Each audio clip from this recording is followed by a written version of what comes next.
Assalamualaikum warahmatullahi wabarakatuh.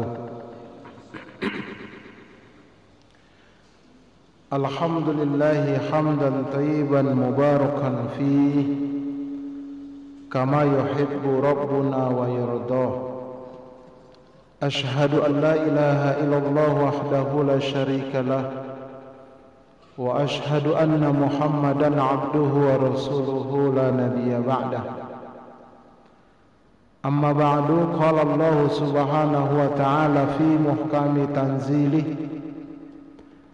ba'da al-'a'yadhu billahi minasy syaithanir rajim. Ya ayyuhalladzina amanu taqullaha haqqa tuqatih wa la tamutunna illa wa antum muslimun. Wa qala an-nabiy sallallahu alaihi wasallam, man salaka tariqan yaltamisu bihi ilman sahalallahu lahu bihi tariqan ilal jannah. Ma'asyiral muslimin, jamaah salat zuhur, jamaah majelis ilmi musalla al-mubarakah, rahimani wa rahimakumullahu jami'an. Tiada kata yang pantas untuk senantiasa kita ungkapkan pada siang hari yang berbahagia ini kecuali puji dan syukur alhamdulillah kehadirat Allah subhanahu wa ta'ala yang telah dan masih melimpahkan berbagai macam nikmat-nikmatnya kepada kita. Marilah kita senantiasa berusaha dan berdoa semoga kita dan keluarga kita dibimbing dan dijadikan oleh Allah menjadi hamba-hamba Allah yang pandai bersyukur. Amin, Allahumma amin.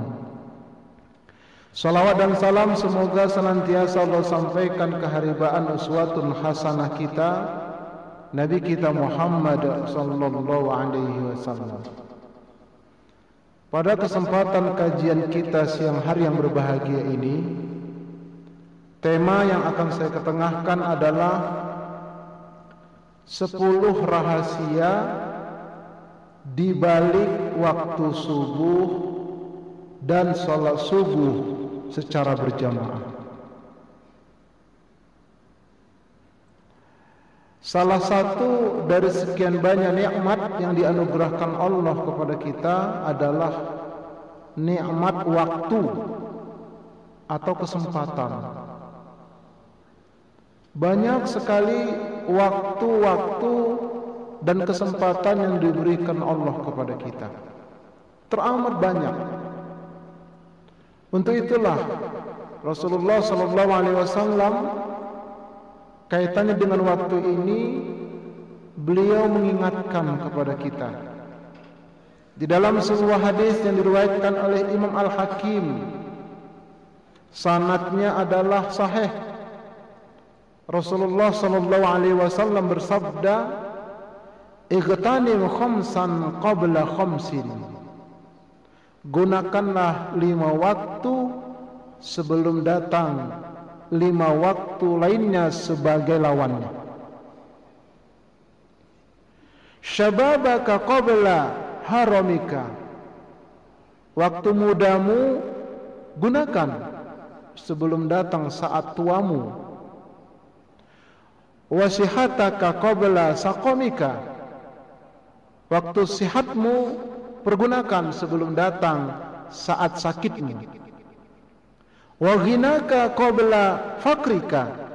Waktu kayamu gunakan sebelum tiba saat miskinmu. Wa faraghaka qabla syughlika. Waktu luangmu gunakan sebelum datang saat sempitmu. Wahayataka qabla mautika. Waktu hidupmu pergunakan sebelum datang saat kematianmu. Itulah pesan Rasulullah yang berhubungan dengan waktu yang telah Allah anugerahkan kepada kita. Untuk itu Allah subhanahu wa ta'ala juga bersumpah atas nama waktu di dalam firman-Nya, wal asri, demi masa, demi waktu. Innal insana lafi khusr. Sesungguhnya kebanyakan manusia dalam keadaan merugi. Apa penyebabnya? Salah satunya adalah kebanyakan manusia tidak bisa menggunakan waktu yang telah diberikan kepadanya. Waktu mudanya digunakan untuk berpoya-poya sambil mengucapkan pantun, kelapa muda kupas-kupasin, kelapa tua tinggal batoknya, mumpung masih muda puas-puasin, ntar sudah tua tinggal bongkoknya. Udah tua nanti, udah pensiun, udah stroke baru mau ngaji. Waktu sehat gagah kerja, jauh sama pengajian. Astagfirullah. Begitu juga banyak orang ketika sehat dia lupa. Waktu sudah sakit baru dia baca Quran selembar dua lembar, matanya berair. Ya Allah, baru sebentar baca Quran sudah berair. Waktu mata masih gagah, lupa. Begitu juga ketika kaya, dia sibuk pelesiran ke Eropa, ke Australia, kemana lagi, ke Kanada, sampai ke Tegal, ada yang lainnya lah. Seperti itu. Lupa dia sama umroh. Begitu sudah miskin, baru dia ingat, Ustadz, umroh berapa? Nanya doang. Subhanallah. Waktu lapang dia lupa. Udah sempit waktunya, nyusun skripsi, nyusun tesis, buat laporan, baru dia sibuk. Waktu kemarin, waktu lapang lupa. Begitupun ketika hidup, dia anggap hidup ini selamanya, sudah mati, masuk ke alam kubur, baru dia menyesal, minta kembali ke dunia. Subhanallah. Oleh karena itu, ma'asyiral muslimin, para ahli tafsir sepakat. Apa kata mereka? Tidaklah Allah bersumpah di dalam Al-Quran terhadap sesuatu, pasti di balik sesuatu itu ada keistimewaan. Allah berfirman, "Wadduha", demi waktu duha, pasti ada keistimewaan di waktu duha. Nah, kajian kita pada siang hari ini adalah wal fajri, demi waktu fajar, demi waktu subuh. Pasti ada keistimewaan di balik waktu subuh tersebut. Setidaknya ada 10 rahasianya. Bagaimana pembahasannya? Tetap bersama saya, jangan kemana-mana. Maksudnya perhatiannya. Jangan terlalu tegang, Bu, ya. Santai tapi serius. Begitu. Ma'asyiral muslimin, azam ya Allah wa iyyakum. Keistimewaan yang pertama adalah Allah turun pada sepertiga di akhir malam menjelang subuh, sekitar jam 3:30 subuh. Allah turun ke langit dunia. Disebutkan dalam sebuah hadis yang diriwayatkan oleh Imam Bukhari dan Imam Muslim. Hadis ini adalah hadis yang sahih. Rasulullah sallallahu alaihi wasallam bersabda, "Yanzilu Rabbuna tabaraka wa ta'ala kulla lailatin ila sama'id dunya hina yabqa thuluthul lailil akhir." Allah tabaraka wa ta'ala turun pada setiap malam ke langit dunia pada sepertiga di akhir malam. Jadi para sahabat Nabi ketika Rasul mengatakan Allah turun ke langit dunia, mereka tidak mentafsir bagaimana turunnya Nabi, bagaimana turunnya Allah maksud saya. Mereka tidak mentakwil, mereka tidak mereka-reka. Mereka beriman, mereka serahkan bagaimana Allah turun ke langit dunia dengan sifat kesempurnaan Allah. Termasuk ini perkara mutasyabihat. Begitulah hendaknya cara berfikir kita.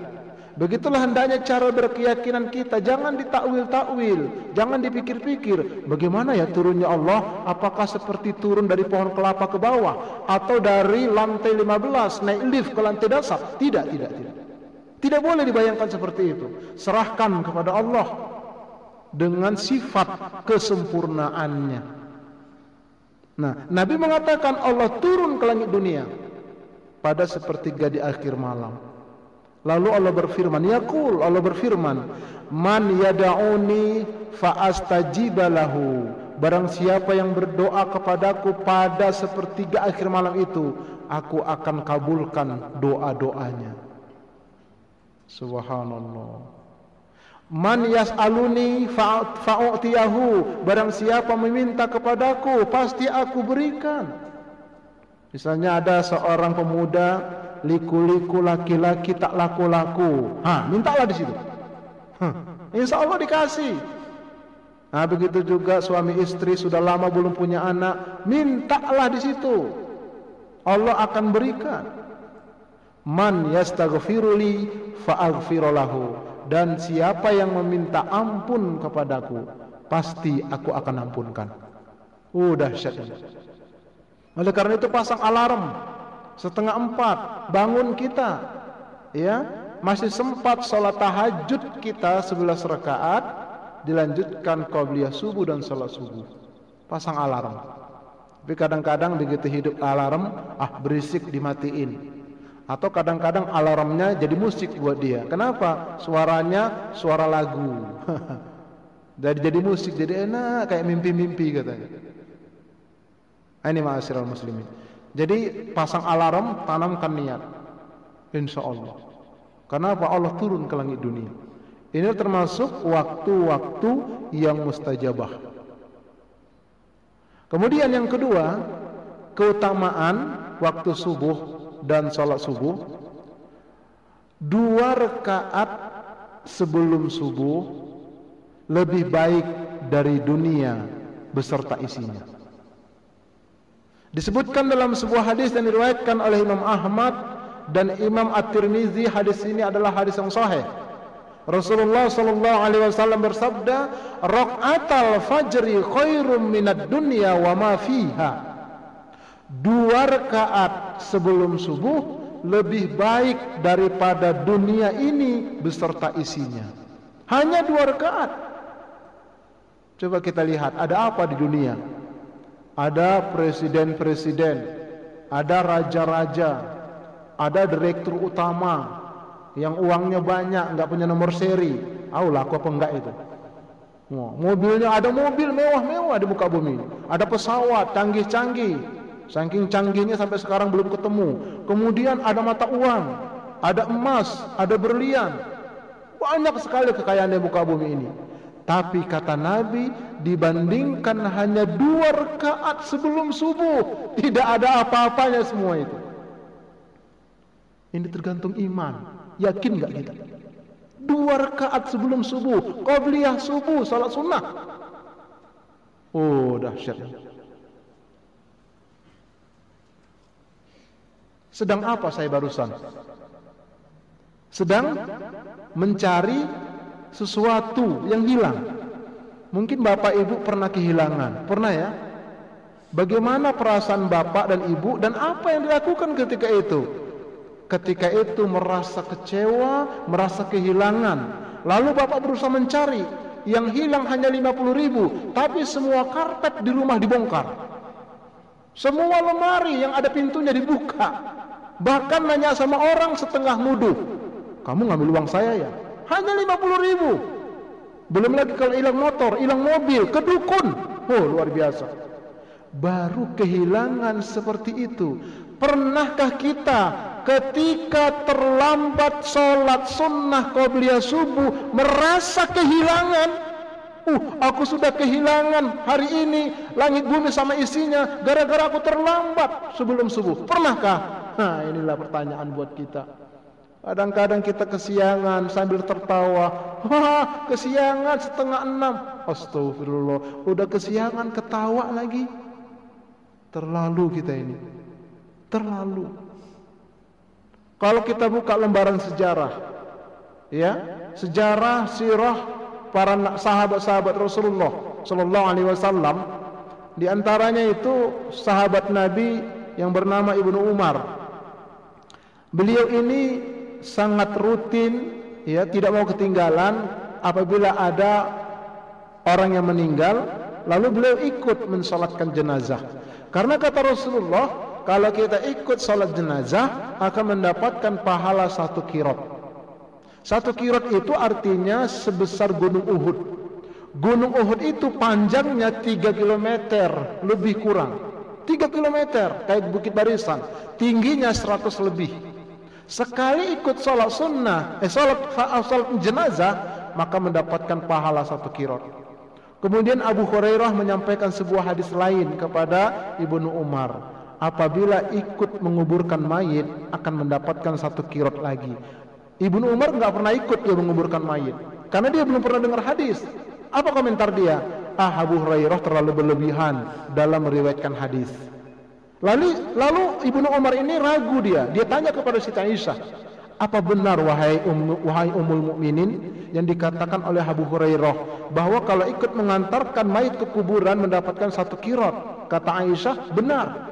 Apa kata dia? Ya Allah, berarti aku selama ini telah kehilangan beratus-ratus gunung Uhud pahala. Oh, subhanallah. Jadi dia merasa kehilangan karena dia tidak ikut mengantarkan jenazah ke kuburan. Begitulah hendaknya gaya hidup kita dalam beragama ini. Jangan sampai kita ketinggalan 2 rakaat sebelum subuh. Itu pahalanya, kebaikannya lebih baik daripada dunia ini beserta isinya. Dahsyat. Dahsyat sekali ini. Ini Bapak Ibu sekalian. Oleh karena itu jangan sampai kita ketinggalan. Umur kita paling 70 tahun lah. Mulai kita sholat wajib itu umur 10 tahun. Berarti 60 tahun kita sholat wajib. 60 tahun itu sholat subuh. Berapa kali kita berjamaahnya? Berapa kali kita sholat qobliyah subuhnya? Selama 60 tahun kalau kita meninggal. Nah, oleh karena itu dari sekarang sampai meninggal usahakan ini jangan sampai ketinggalan sholat qobliyah subuh 2 rakaat. Dahsyat. Ini keutamaan yang kedua. Lalu keutamaan yang ketiga, disaksikan oleh malaikat. Orang yang salat subuh secara berjamaah bagi laki-laki, ya, bagi perempuan 2 pilihan. Kalau di masjid dekat rumahnya atau musola ada memang ruangan khusus untuk wanita, boleh mereka ikut berjamaah. Tapi kalau tidak ada atau mereka berkeinginan mengamalkan hadis bahwa sebaik-baik sholat wajib bagi wanita adalah di rumahnya atau di kamarnya, tapi di awal waktu. Nah, misalnya dekat rumah ibu ada musola, ada azan, mana yang terdekat di rumah berkumandang azan, jawab seruan azan itu, jawab. Ya, setelah dijawab, selesai azan, ibu sholat sunnah qobliyah subuh di rumah ibu. Nah, itu sama pahalanya dengan laki-laki yang di masjid. Laki-laki harus ke masjid, harus ke musola, kecuali kalau ada halangan. Ini ma'asyiral muslimin. Jadi kalau sholat berjamaah di masjid bagi laki-laki atau di musola, di awal waktu bagi ibu-ibu di rumahnya, maka disaksikan oleh malaikat. Dalilnya adalah surah Al-Isra surah 17 ayat 78. Allah Subhanahu wa taala berfirman, "Aqimis sholata liduluki syamsi ila ghasaqil laili wa Qur'anal fajr. Inna Qur'anal fajri kana mashhuda." Dirikanlah salat semenjak tergelincirnya matahari sampai gelapnya malam, dan dirikanlah salat Quran fajar, karena sesungguhnya salat Quran fajar adalah disaksikan malaikat. Sepakat ahli tafsir mengatakan yang dimaksud dengan salat Quran fajar adalah salat subuh. Mengapa dikatakan Quran fajar? Karena sangat dianjurkan dan disunahkan kalau salat subuh imamnya itu sangat dianjurkan membacakan ayat Al-Quran lebih panjang dari salat-salat lainnya. Jangan salat subuh imamnya pertama baca wal asri, yang kedua baca inna atau inna. Itu enggak nyunnah, itu namanya. Enggak nyunnah, lebih panjang sedikit. Setidaknya al-a'la, sabbihisma sama al-ghasyiyah. Setidak-tidaknya itu. Nah, kalau bisa lebih panjang lagi dia. Tapi juga jangan terlalu panjang. Rakaat pertama Al-Baqarah, rakaat kedua Ali Imran. Wah, sampai terbit matahari tidak selesai dia. Ya, tapi panjangnya artinya ya lebih panjang lah daripada Al-Ikhlas atau Al-Falaq dan yang lainnya. Disaksikan malaikat. Ya, sesungguhnya orang yang salat subuh berjamaah bagi laki-laki, yang salat subuh di awal waktu bagi perempuan disaksikan malaikat. Tapi kalau salat subuhnya 5:30 tidak disaksikan. Sudah pergi malaikatnya. Sudah pergi, ya. Dan disebutkan dalam hadis, ini dia. Diriwayatkan oleh Imam Bukhari dan Imam Muslim. Hadis ini dari Abu Hurairah. Semoga Allah meridainya. Dia berkata, bersabda Rasulullah sallallahu alaihi wasallam, "Yata'aqabuna fikum malaikatum bil-laili wa malaikatum bin-nahar." Saling bergantianlah di tengah-tengah kalian malaikat penjaga malam dan malaikat penjaga siang. A+an, kayak Pak Sapam atau karyawan di satu perusahaan, ada A+an dia. Nah, jadi bukan hanya manusia A+an, malaikat pun A+an. Malaikat penjaga malam dengan malaikat penjaga siang. Kapan mereka itu A+an? Wa yajtami'una fi salati subhi wa salatil asr. Mereka bertemu untuk A+an itu pada waktu salat subuh dan salat asar. Oh, dahsyat. Makanya jaga dua salat ini. Salat subuh dan salat asar jaga. Usahakan di awal waktu berjamaah bagi laki-laki. Mengapa? Disaksikan malaikat ketika itu. Bagaimana teknis penyaksiannya? Lanjutan hadisnya. Tsumma ya'rujul ladzina batu fikum. Kemudian malaikat yang jaga malam tadi malam naik ke langit menghadap Allah. Fayas'aluhumullahu wa huwa a'lamu bihim. Lalu Allah bertanya kepada malaikat ini dan Allah Maha tahu. Tidak pun bertanya, Allah tahu. Tapi ini pembelajaran buat kita. Allah bertanya kepada malaikat, "Kaifa taraktum ibadi?" Dalam keadaan bagaimana kamu tinggalkan hamba-hambaku di bumi? Lalu malaikat menjawab, "Fayaqulun," malaikat berkata, "Taraknahum wa hum yusallun."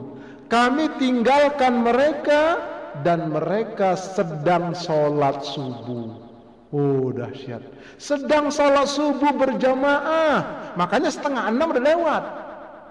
Udah pergi malaikat ke atas. Sedang sholat subuh di awal waktu, malaikat yang jaga malam tadi naik ke atas. Tinggal malaikat penjaga siang, nunggu siang. Nah kemudian wa atainahum wa hum yusallun. Kemarin sore kami mendatangi ke mereka dan kami dapati mereka sedang sholat asar. Oh, dahsyat ini. Ini ma'asyiral muslimin. Makanya jangan main-main dengan sholat ini. Pasang alarm, minta kepada Allah agar bangun subuh. Berbahagialah orang yang sudah terbiasa bangun subuh. Oh, dahsyat ini. Tanamkan ini. Tanamkan, jangan main-main. Enggak lama lagi dunia ini. Sudah kita sampaikan beberapa waktu yang lalu. Enggak lama lagi. Mari kita banyak-banyak mendulang kebaikan ini. Nah, ini keutamaan yang ketiga. Yang keempat, ini dahsyat. Kalau orang laki-laki rajin salat subuh berjamaah ke masjid atau ke musola, bagi ibu-ibu salat di awal waktu, maka nanti akan diberikan cahaya yang sempurna pada hari kiamat. Cahaya yang sempurna. Apa sih gunanya cahaya? Cahaya sangat-sangat berguna bagi makhluk hidup.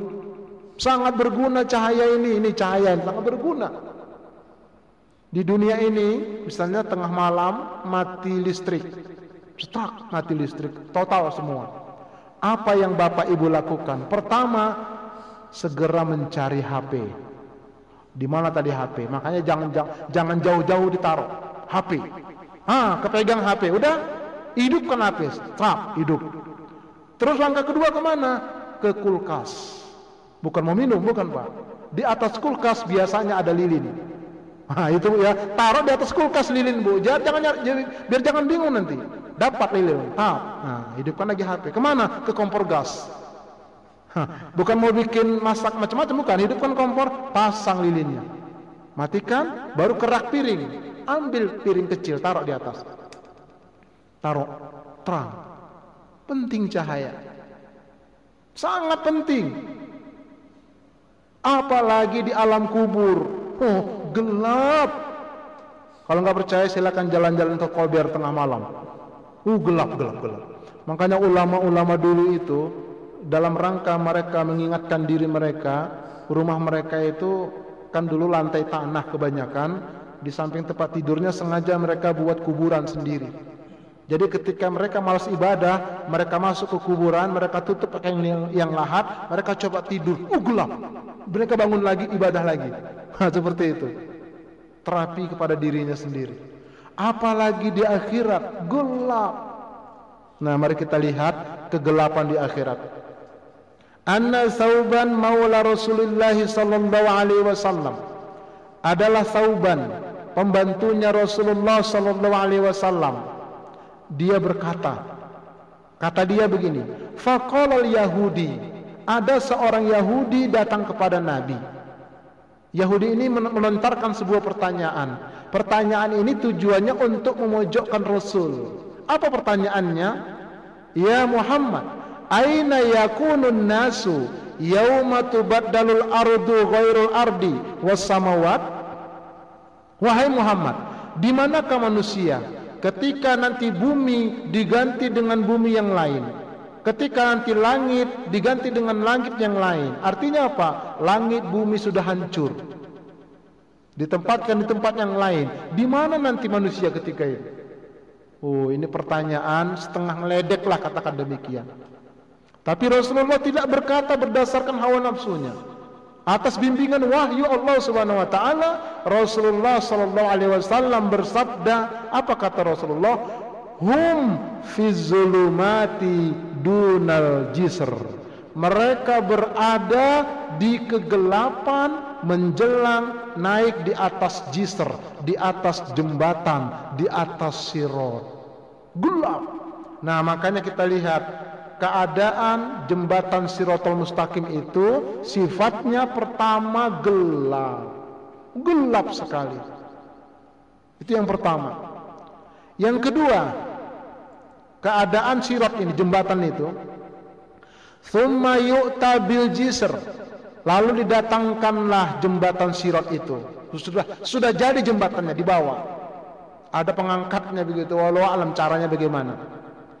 Fayuja'alu baina zahrai jahannam, lalu diletakkanlah dia di atas dua sisi neraka jahannam. Sini padang mahsyar, di depan ini neraka, di depan sana surga. Maka mau ke surga itu harus melintasi neraka, dan diletakkanlah di atas neraka itu sirat tadi. Berapa panjangnya? Sepanjang neraka. Itulah sirat, jisr. Pertama kata Nabi gelap, tadi gelap. Qulna ya Rasulullah, lalu kami bertanya, wahai Rasulullah, wa mal jisr, lalu bagaimana keadaan jembatan itu? Qala, Nabi bersabda, madahadatun mazilatun. Yang pertama tadi adalah gelap, yang kedua becek, yang ketiga licin. Gelap, becek, licin. Cukup di situ? Tidak. Masih ada lagi kata Nabi. Alaihi khotatifu wa kalalibu. Di atas sirat itu ada besi-besi yang tajam. Kemudian di kanan, kiri, atas, bawah ada besi pengait kayak gancu. Kanan, kiri, atas, bawah. 5. Apa cukup di situ? Tidak, masih ada lagi kata Nabi. Wahasakatun mufaltahatun. Di atas jembatan itu ada kawat-kawat berduri. Kawat berdurinya bukan kayak di Senayan. Oh, beda. Kawat berduri. Bagaimana keadaan kawat berdurinya?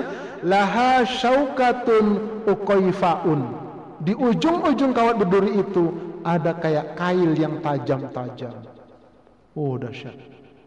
gelap, becek, licin. Ada besi tajam-tajam, ada besi pengait kanan, kiri, atas, bawah, ada kawat berduri, di ujung kawat berduri itu ada kayak kail pengait. Itulah keadaan sirat. Dalam hadis lain yang diriwayatkan oleh Imam Muslim, qala Abu Sa'id, balaghani annal jisr adakku minasya'rati wa ahaddu minas sayfi. Jembatan sirat itu lebih halus daripada rambut, tapi tidak ada dibelah 7. Kalau ada yang mengatakan lebih halus daripada rambut dibelah 7, dibelah 7-nya bid'ah. Enggak ada dibelah 7-nya. Lebih halus daripada rambut dan lebih tajam daripada pedang. Tidak ada diasah 1000 harinya. Kalau ada yang mengatakan lebih tajam daripada pedang, diasah 1000 hari, habislah pedangnya. Kenapa diasah terus? Jadi 1000 hari tidak ada. Ini menunjukkan apa? Sulitnya melintas di atas sirat. Sudah gelap, becek, licin, ada besi tajam, ada besi pengait kanan, kiri, atas, bawah. Di samping itu ada kawat berduri, lebih halus daripada rambut, lebih tajam daripada pedang. Bagaimana bisa melintas di situ? Oh, ini dahsyat. Ini dahsyat sekali, ma'asyiral muslimin. Nah, oleh karena itu dalam kegelapan itu sangat dibutuhkan cahaya. Sangat dibutuhkan cahaya. Makanya Allah memberikan kabar gembira kepada orang-orang beriman. Ini dia. Kepada orang-orang beriman, mereka akan diberikan cahaya oleh Allah. Sebagaimana disebutkan dalam surah Al-Hadid, surah 57 ayat yang ke-12, Allah berfirman, "Yaumal tara mu'minina wal mu'minat yas'a nuruhum baina aydihim wa bi aymanihim." Yaitu pada hari ketika kamu melihat orang-orang mukmin laki-laki dan orang mukmin perempuan, di hadapan mereka ada cahaya yang bersinar. Dari hadapan mereka, dari sebelah kanan mereka juga ada. Hanya orang beriman, apalagi orang bertakwa. Kalau orang muslim, kalau dia belum sampai beriman, dia belum punya cahaya. Apalagi kalau muslim KTP, muslim abangan, muslim aliran, muslim kurnat uinti, cukur sunat, kawin mati, nggak pernah sholat, kerjaannya di empang terus mancing. Padahal yang namanya mancing tidak ada kemajuan, sebab kalau dia maju pasti jebur ke empang. Orang seperti ini tidak punya cahaya. Tidak punya cahaya orang seperti ini, karena belum beriman, dia belum melaksanakan rukun Islam dan rukun iman. Jadi orang yang beriman yang akan diberikan cahaya oleh Allah, dari depannya, dari sebelah kanannya. Apalagi orang bertakwa seperti kilat ketika melintas di atas sirat. Wa qina azaban nar, itu seperti kilat. Nah, keadaan orang beriman ketika melintas di atas sirat disebutkan dalam hadis yang diriwayatkan oleh Imam Al-Baihaqi. Hadis ini sanadnya dari Masruq, dari Abdullah bin Mas'ud. Rasulullah bersabda, yajma'ullahu an-nasa yaumal qiyamah. Allah mengumpulkan manusia pada hari kiamat di padang mahsyar. Mereka diadili. Setelah mereka diadili semua, diberikan buku catatan kepada mereka, lalu bagi mereka diwajibkan semua melintas ke atas sirat. Diwajibkan semua melintas di atas sirat. Nah, kemudian ketika mau melintas itulah kata Nabi, faminhum man yu'ta nuruhu mistral jabali biyaminihi biyadaihi baina yadaihi. Ada di antara orang beriman itu orang-orang yang diberikan cahaya sebesar gunung di hadapannya. Tuh, cahaya sebesar gunung di hadapannya membimbing dia. Tuh, yang pertama. Yang kedua kata Nabi, wa minhum may yu'ta nuruhu fawqa dzalika. Di antara mereka ada juga orang yang diberikan cahaya oleh Allah, cahaya yang lebih besar daripada gunung itu. Ada lebih besar lagi, lebih terang lagi. Wa minhum man yu'ta nuruhu mislan nahlati biyaminihi. Di antara mereka orang beriman ada yang diberikan cahaya sebesar pohon kurma di sebelah kanannya. Wa minhum may yu'ta nuruhu duna dzalika biyaminihi. Di antara mereka ada yang diberikan cahaya lebih kecil atau lebih besar di sebelah kanan mereka. Hatta yakuna akhiru may yu'ta nuruhu fi ibhami qadamihi. Sampai nanti orang beriman akan diberikan cahaya, di antara orang beriman itu nanti ada yang mendapatkan cahaya yang paling kecil, yaitu sebesar jempol kakinya, dipegang sebagai penerang sejempol kaki, Bu, Pak. Nah, bagaimana keadaan sejempol kaki ini? Yudhi'u marratan wa yatafa'u ukhra. Kadang-kadang hidup, kadang-kadang mati. Sudah sejempol kaki, kadang hidup, kadang mati. Idza ado'a qaddama qadamahu. Apabila sejempol kaki itu hidup, maka dia berjalan. Tapi kemudian mati, digoyang-goyang, enggak hidup-hidup, mati. Wa idza atafa'a qoma. Apabila mati, dia pun diam, berhenti. Kok mana apa baterainya habis apa ya? Nah, hidup lagi, jalan lagi selangkah, mati lagi, nunggu lagi. Kapan sampainya ke seberang sana? Itu orang beriman. Orang yang lain, yang kafir, yang munafik, dikait, dilempar ke neraka, kait, lempar ke neraka, kait dari atas, lempar ke neraka. Orang beriman begitu prosesnya. Luar biasa, ma'asyiral muslimin. Nah, kemudian ada suara mengatakan, fayamurru wa yamurruna 'ala sirat. Maka manusia pun berjalanlah mereka di atas sirat. Ya, mereka berjalan di atas sirat. Lalu dikatakanlah suara, umdu ala qadari nurikum. Berjalanlah kalian di atas jembatan itu sesuai dengan cahaya yang kalian miliki. Jadi nggak bisa nanti di sana, Ustadz, saya numpang ya sama cahaya Ustadz. Nggak bisa. Masing-masing punya cahaya.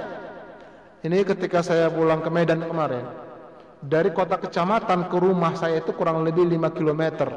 Saya habis memberikan tausiah kecil-kecilan lah. Lalu saya pulang naik sepeda motor malam jam 9 malam. Jalannya bagus Bapak Ibu sekalian. Tapi kanan kirinya pohon karet sama pohon sawit. Hujan gerimis. Ada kuburan. Seru. Saya jalan, motor saya lampunya hidup. Saya noleh ke kanan, mak, gelap kali nih. Ke kiri, mak, begitulah kita. Nah, kemudian ada lampu mobil di depan. Wah, giranglah saya, mobil ini terang. Tapi apa yang terjadi? Dia melintasi saya, gelap lagi. Wah, bagaimana nih? Datang dari belakang lagi mobil, lampu lagi terang. Wah, girang saya. Tapi saya ditinggalkan. Wah, gelap lagi. Saya pikir bagaimana nanti di atas jembatan Sirat. Nah, inilah dia. Luar biasa. Ini pasti, nggak percaya tunggu tanggal mainnya. Mau pengen bukti silakan duluan kalau berani. Ini pasti ma'asyiral muslimin. Sahih hadisnya.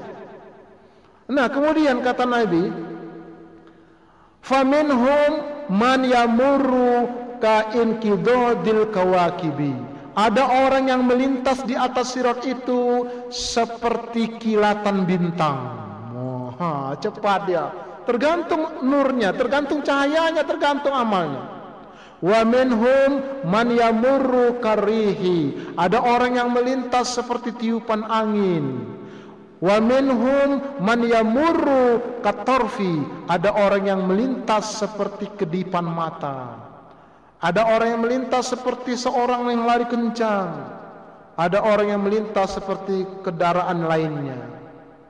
Nah, kata Nabi dalam hadis ini, tuharru yadun. Ada orang yang tangannya ketarik ke atas, ke samping. Waktu gelaku yadun, ada yang ditarik ke atas sama pengait, lalu bergoyang-goyang, jatuh lagi. Waktu kharru rijlun, ada yang kakinya tertarik ke samping kanan kiri. Waktu gelaku rijlun, ada juga yang kakinya tergantung ke atas, dia bergoyang, jatuh lagi, berjalan terus. Kemudian kata Nabi, waktu sibu jawani bahunar. Ada yang lambungnya disambar api neraka karena menjilat-jilat dia. Fayakhlisuna fa idza khalasu, maka selesailah semua sampai yang terakhir sampai di depan sana. Qalu, mereka pun berkata, alhamdulillahilladzi najjana minka. Ya Allah, segala puji bagimu ya Allah yang telah menyelamatkan kami dari Siratal Mustaqim tadi. Luar biasa Bapak Ibu sekalian. Nah, oleh karena itu, bagaimana caranya agar kita memperoleh cahaya? Inilah dia. Setidaknya ada 3 yang harus kita lakukan di muka bumi ini agar kita nanti di akhirat diberikan cahaya. Pertama kata Nabi, basyiril masyaina fi zulumi ilal masajidi bin nuri tammi yaumal qiyamah. Beri kabar gembira bagi orang-orang yang pagi-pagi subuh berjalan ke masjid-masjid, berjalan ke musola-musola untuk sholat subuh berjamaah dengan cahaya yang sempurna. Itu dia. Bagi ibu-ibu di awal waktu di rumahnya akan mendapatkan cahaya yang sempurna. Zaman dulu belum ada listrik Pak, gelap luar biasa. Di gelap-gelap buta itulah mereka ke masjid, mereka ke musola. Orang seperti itu kata Nabi mendapat cahaya yang sempurna. Bagaimana sekarang ini banyak cahaya? Sama. Yang penting kita subuh-subuh datang ke masjid atau ke musola. Jangan sampai ketinggalan Pak. Dari hari ini Bu, jangan sampai ketinggalan.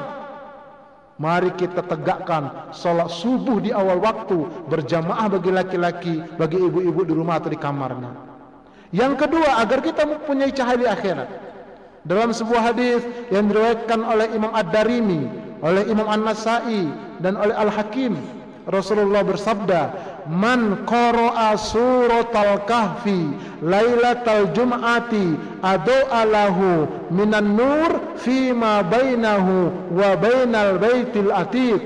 Barang siapa yang membaca surah Al-Kahfi pada malam Jumat atau hari Jumat, maka dia akan diberikan cahaya dari tempat dia membaca sampai Masjidil Haram panjangnya.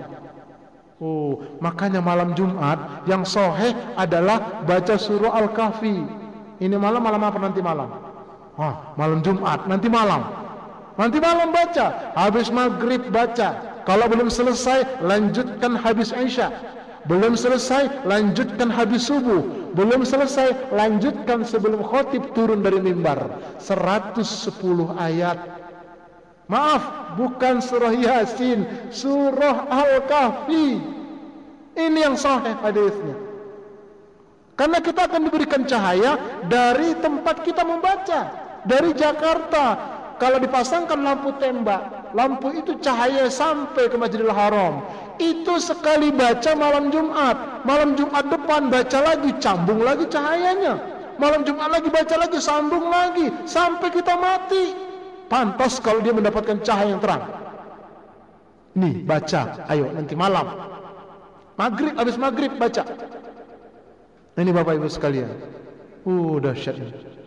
Nah, cahaya yang ketiga, agar kita nanti di akhirat diberikan cahaya. Jadi Rasulullah bersabda dalam sebuah hadis qudsi. Apa kata Nabi? Al-mutahabbuna fi jalali lahum manabira min nurin. Hamba-hambaku yang mereka saling mencintai karena aku, kata Allah dalam hadis qudsi, mereka akan diberikan cahaya dan mereka akan ditempatkan di atas mimbar-mimbar cahaya, sampai-sampai para nabi iri kepada mereka, sampai-sampai para syuhada iri kepada mereka. Siapa itu mereka? Bukan nabi, bukan syuhada, tapi mengapa mereka mempunyai cahaya yang terang dan ditaruh di atas tempat atau mimbar cahaya yang terang? Ternyata mereka adalah orang di muka bumi ini berteman, bersahabat karena Allah. Makanya coba ini perhatikan. Usahakan kita punya satu sahabat, punya satu teman, tapi persahabatan itu dasarnya karena Allah, bukan karena partai. Maaf ini. Bukan karena partai, bukan karena mau dapat kursi, bukan karena serangan fajar, serangan fajar, bukan karena aliran, bukan karena ormas, bukan karena harta dan yang lainnya, bukan karena pangkat dan jabatan, tapi karena Allah. Maksudnya dia mencintai Allah, saya mencintai Allah, saya senang sama dia, saya berteman sama dia, laki sama laki nih. Dia orang yang cinta pengajian, saya cinta pengajian, saling mengingatkan kita. Seperti itu. Kalau dia ada kesusahan kita bantu, kalau kita susah dia bantu. Jadi betul-betul karena Allah. carilah teman, carilah sahabat, satu orang pupuk itu sampai mati, akan diberikan cahaya yang sempurna. Apalagi banyak teman kita, sahabat kita, dasarnya karena Allah. Nah, ini ma'asyiral muslimin, ini yang kita lakukan di muka bumi ini. Ma'asyiral muslimin yang dimuliakan oleh Allah Subhanahu wa taala, inilah 4 dari 10 rahasia di waktu sholat subuh. Adapun yang 6 lagi tetap bersama kami setelah yang satu ini. Dalam waktu kesempatan yang lain pula insya Allah, karena keterbatasan waktu ma'asyiral muslimin. Tapi sebelum kita tutup, mungkin ada yang mau ditanyakan. Dipersilakanlah. Kalau ada pertanyaan, silakan. Silakan Pak. Oh, tetap bersama saya. Yang 6 lagi tetap bersama saya. Itu asik juga itu nanti. Ya, ada 6 lagi insya Allah. Silakan dari ibu-ibu ada pertanyaan Bu, atau dari bapak-bapak. Nah silakan. Waalaikumsalam.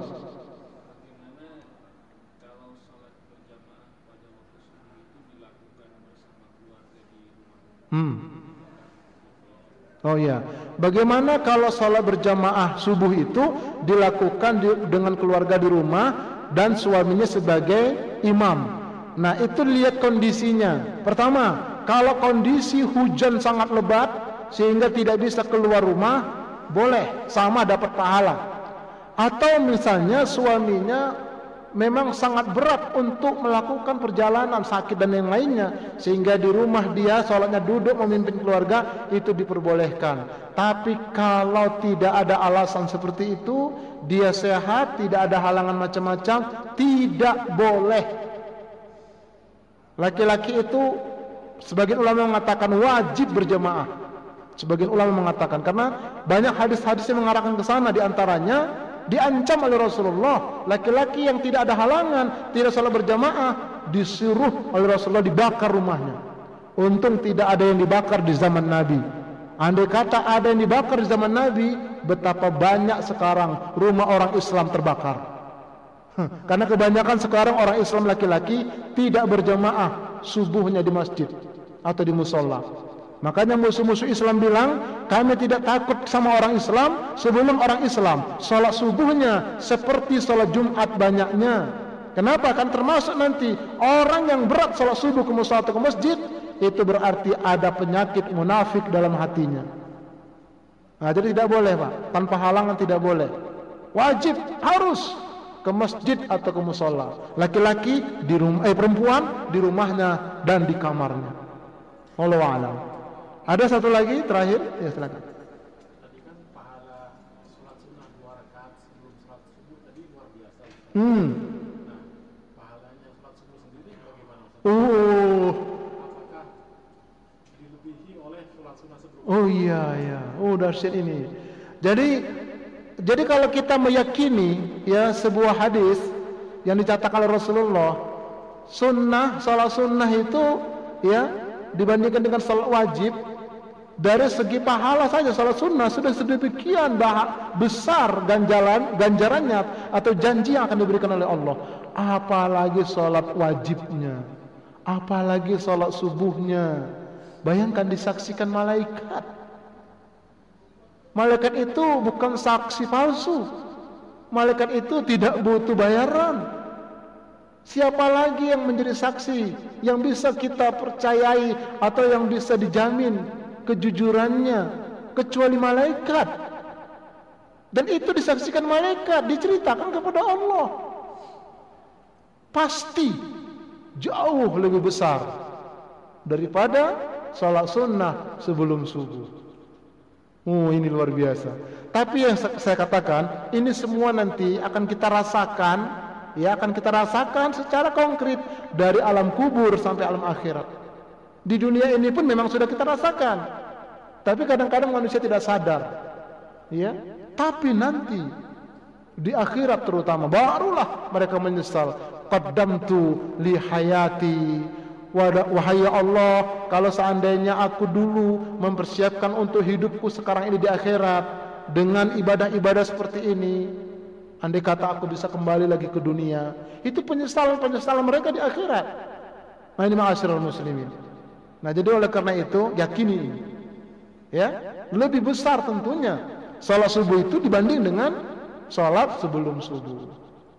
Baik ma'asyiral muslimin, mungkin ini masih ada satu lagi terakhir?